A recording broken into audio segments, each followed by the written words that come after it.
oli eyo nga manyi obonaabona n'omuze oba emize ejiri sexual. This is a stronghold. The scripture speaks, beloved, concerning the lust of the eyes, 1 John, the lust of the eyes, the lust of the flesh, and also the pride of life. Olaba nti amaanyi ga Sitaani gonna agatusuula oba agakulemesa okuyingira mu destiny yagateeka mu kye tuyita sexual life. Yes, sexual life is an imputed from the spiritual life. Nti katonda tumusinza mu mwoyo ne mu mazima tuba wamu naye ng'atumanya naffe ne tumumanya. You understand? So kati oyinza okuba nga waliwo omuze gw'otambuliramu nga sinaba nakusabirako gwalinawo omuze gw'andaba kakano waliwo ate oyo abadde atulaba nga you have reached me on my phone. Thank you very much. You have reached out to the Volongoto team. Thank you very much for reaching out, and I'm telling you the Lord is doing great things. Tugenda kulaba nga ffena tutambula nga tuva mu mize nga tufuna destiny zaffe.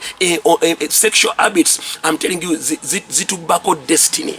Zitubako destiny. Over to Chimanyi, but as you continue, you lose energy, you lose strength, you lose your power, and before you know it, you lose your quality and quantity of your call. So I want to pray for you, and as I'm appreciating all of you that have reached us on our phones, thank you very much. But let me take a minute and I pray with you. Njogera gwengo olina omuzenga dawo Chimanyi gukudemeddeko guli mu area eri sexual. Yes, tozana gwejjako waliwo naawe agamba nti weewaawo nagulese naye ate neogedde kakati wondabira obadde wakaguddamu. Yes, weetaaga amaanyi ga Katonda. I'm telling you, this must break. And let me take a minute and pray with you. Believe with me as we are praying in Jesus' name. Njogera eri amaanyi ag'emize. I speak unto the cloud of sexual immorality. I speak unto the cloud of sexual sin. Wherever you are, wherever this kind of darkness gets you, my brother, my sister, hey Fred, look, I call upon the realities of Jesus, the Son of the living God.